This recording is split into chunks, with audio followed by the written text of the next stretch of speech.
Episode 228 Perdebatan. Sore menjelang, pertengkaran dan perdebatan terjadi di rumah itu karena Andika memaksa untuk membawa Safira pulang kota mereka di pulau seberang. Fajri dan keluarga Dirgantara menentang itu semua karena mereka akan menikah dalam hitungan hari. Namun Andika tetap bersekuku untuk membawa Safira hingga Irfan naik pitam dan mengeluarkan ultimatumnya. Walaupun kau orang tua Safira, tapi tidak seharusnya kau merusak kebahagiaan Safira yang ia cari dengan susah payah. Selangkah saja kau membawa anakku dari rumah ini, lihat saja apa yang bisa aku lakukan kepada Anda, bentak Irfan. Sementara Safira masih berada di ambang keraguan, ingin rasanya ia ikut pulang bersama orang tuanya, namun pernikahan mereka tinggal beberapa hari lagi. Tuan, seharusnya Anda paham bagaimana perasaan kami yang sudah terpisah dari Safira selama 20 tahun. Kenapa Anda melarang kami untuk membawanya pulang? Anda juga orang tua, Tuan Irfan. Tidak sepantasnya Anda mengancam kami seperti itu, ucap Hersi yang sudah menangis. Anda, berhenti, teriak Safira dan sukses membuat semua orang terdiam. Apa yang kalian perebutkan? Hal apa yang membuat kalian bertengkar? Apa salahnya mengalah satu sama lain? Ayah, ini semua masih bisa dibicarakan baik-baik tanpa harus menggunakan ancaman. Papa, seharusnya Papa berpikir dulu sebelum bertindak. Jangan mentang-mentang Pira anak Papa, bukan berarti Papa bisa menghancurkan semua yang rencana yang sudah dirancang jauh-jauh hari, ucap Safira tegas. Glek, Fajri kesusahan menelan air liurnya karena melihat betapa garangnya Safira ketika ia sedang marah. Calon-calon suami takut istri nih, bisik Ipana kepada Fajri. Safira menatap Fajri dengan mata yang berkaca-kaca. Hanya pria ini tempat ia mengadu dan mencari jalan keluar. Fajri paham dengan tatapan Safira.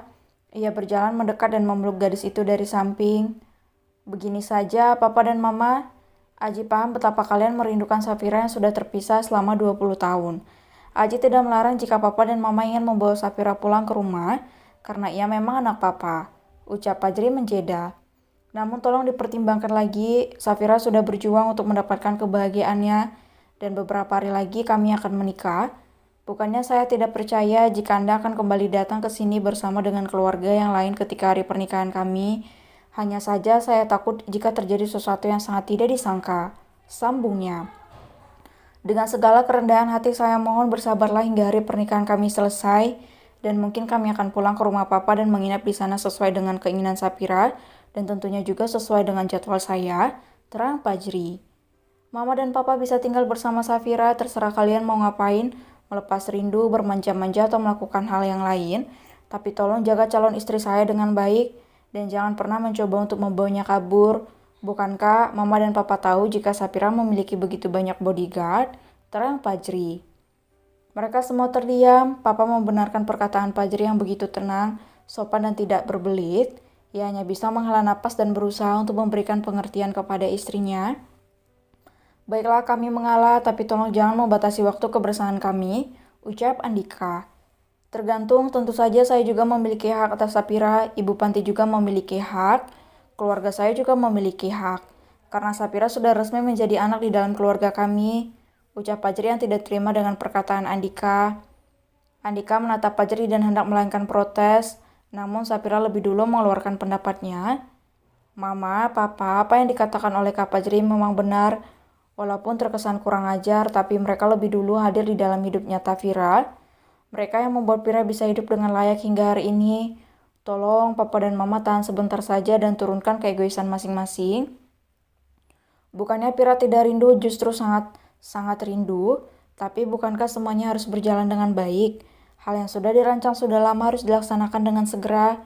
Fira mohon untuk saling menurunkan ego masing-masing karena sebentar lagi kita akan menjadi keluarga besar. Baik itu pihak ayah maupun pihak papa. Bukankah ini adalah hari bahagia Fira karena sudah bertemu dengan keluarga kandung? Tapi kenapa kalian malah bertengkar? Apa Fira nggak boleh merasakan bahagia sebentar saja? Tanya Safira dengan mata yang berkaca-kaca. Maafkan Papa nak, Papa dan Mama hanya ingin menghabiskan banyak waktu dengan kamu. Mengganti semua waktu yang sudah terlewati sebelum kamu menikah. Hanya itu saja, ucap Andika lirih. Fira tahu Pak, tapi bukan dengan cara membawa Fira pulang. Apa boleh Fira meminta satu hal? Tanya Safira. Apa nak? Apapun itu pasti akan Papa berikan, ucap Andika semangat. Apa Mama dan Papa bisa pindah ke sini, ke kota ini agar kita bisa selalu berdekatan? Banyak hal yang harus Fira selesaikan di sini, Pak, ucap Sapira sedikit takut. Andika dan Hersi terdiam untuk mengurus perpindahan akan memerlukan waktu dan uang yang tidak sedikit. Namun demi anaknya ia akan melakukan apapun itu. Baiklah, Papa akan mengusahakannya, ucap Andika sambil tersenyum. Terima kasih, Pak. Terima kasih, ucap Sapira tersenyum dengan mata yang berkaca-kaca. Maafin aku, Pak. Aku yang egois di sini, tapi aku tidak bisa meninggalkan semua hal yang ada di kota ini. Keluarga Dirgantara, kuliah, panti dan usahaku. Maafkan Fira. Batin Safira. Suasana yang tadinya tegang menjadi hangat kembali setelah saling memaafkan satu sama lain. Mereka memilih untuk membicarakan rancangan pernikahan yang akan dilaksanakan beberapa hari lagi. Fajira kembali memesan baju keluarga untuk orang tua Safira, sementara pasangan yang akan menikah itu sudah menghilang entah kemana. Kita kemana, Kak? Tanya Safira mengernyit ketika tiba-tiba saja Fajri menculik dirinya tanpa disadari oleh semua orang. Aku mau ke apartemen, ada hal yang harus aku bicarakan, sayang. Ucap Fajri tersenyum. Beli cemilan dulu, ucap Sapira tersenyum. Siap, laksanakan, Tuan Putri, ucap Fajri tersenyum. Mereka berhenti di salah satu makanan cepat saji dengan menggunakan jasa drive-thru. Tak lupa mereka juga singgah ke supermarket milik keluarga Safira di mana mereka saling berbelanja.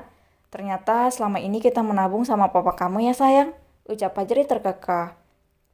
Iya Kak, aku masih tidak menyangka hari ini akan terjadi, ucap Sapira menggandeng tangan Fajri sambil memilih cemilan.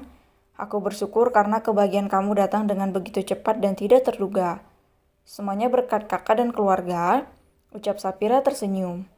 Bukan, ini semua sudah menjadi takdir kamu, ucap Fajri tersenyum. Setelah selesai berbelanja, mereka segera pergi ke apartemen untuk berbincang.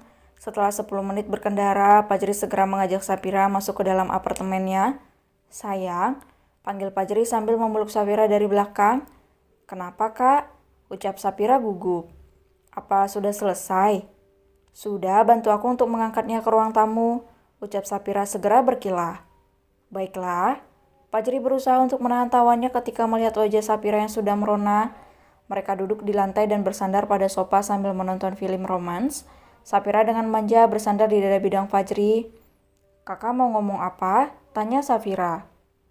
Aku barusan mendapat kabar jika aku harus berangkat ke Jerman karena ada sedikit permasalahan di perusahaan mobil yang ada di sana, ucap Fajri lirih.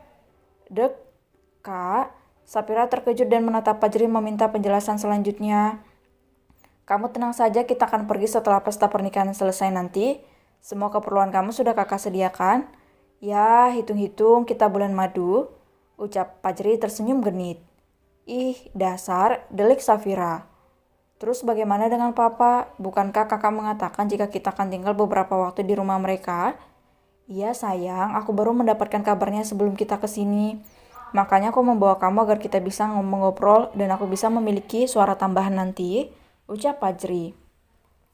Baiklah, aku ikut kakak saja karena sebentar lagi kakak akan menjadi suamiku. Aku semakin mencintai kakak, ucap Sapira tersenyum dan kembali memeluk Fajri. Entah kenapa berada dalam dekapan Fajri membuatnya ketagihan dan merasa sangat nyaman, sehingga ia bisa betah berlama-lama untuk bersandar di sana. Mereka berbincang hingga panggilan orang rumah memaksa mereka harus kembali, karena para orang tua itu memekik ketika tidak mendapati Fajri dan Sapira berada di rumah.